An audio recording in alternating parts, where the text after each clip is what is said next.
This is Steve from Functional Performance Training, and function is the foundation for performance.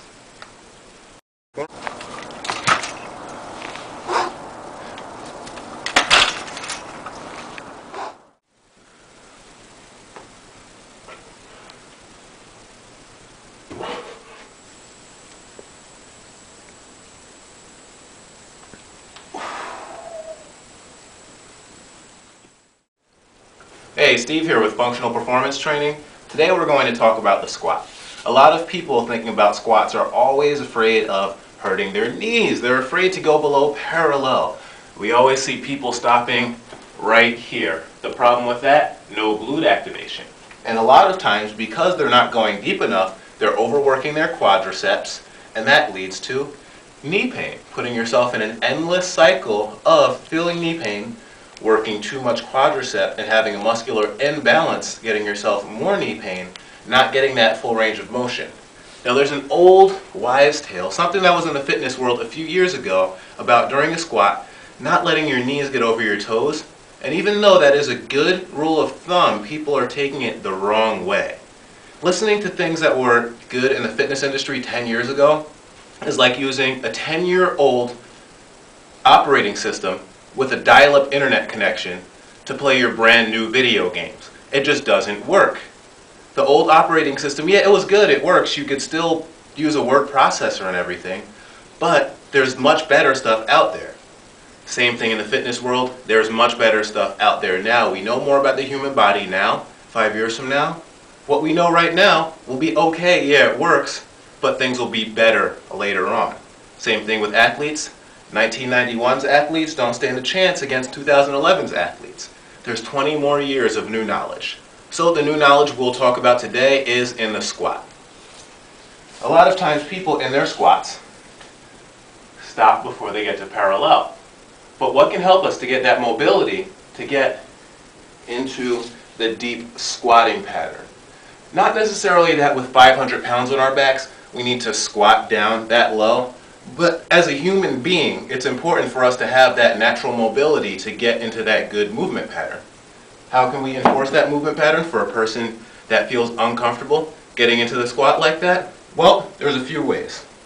One way is with a suspension training apparatus.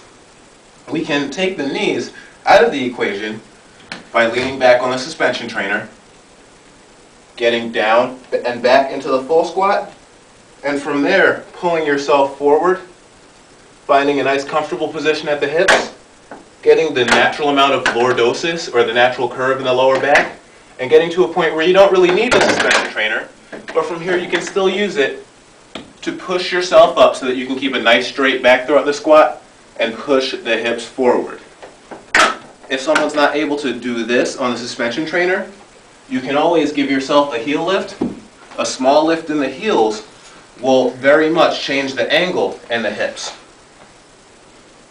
From here, squatting down into the deep position, getting below parallel, using your elbows to pry apart at the knees, stretching your adductor muscles, rocking to get hip activation, get that hip to its full flexion point, nice lordosis in the lower back, coming straight up without allowing any spinal flexion. From here, we can go into a point where we get weight into the movement, but wouldn't weight make the movement a little harder? No, the weight adds a little bit of a counterbalance. We can go down into the squat with the weight as a counterbalance, allowing ourselves to get lower, finding that good position in the squat, not allowing spinal flexion, but we want, again, that natural amount of lordosis, flexing the glutes, abdominals, scapular depression, come straight up. That's the function of the squat. Once we have that function down, we can add performance into it. There is the back squat that is definitely a classic that plenty of people do in the gym to continue to get stronger and stronger. The back squat will get you better at doing back squats. Front squats are very functional activities. Thinking about football, everyday life, having to push a car, push something heavy. You're going to be down here. So in your workout, getting down here and using power throughout the whole body to press the weight can really add a lot of function to any workout. And about that old wives' tale, of not letting the knee pass the toe.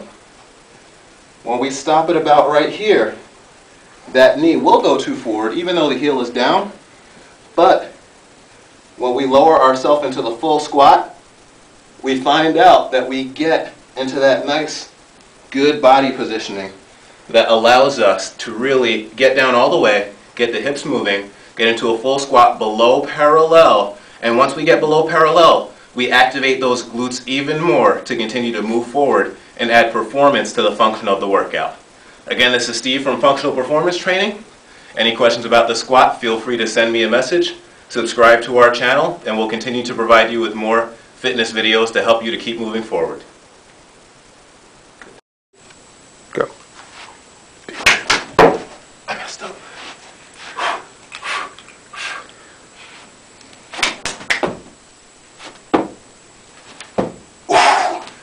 That's performance to function.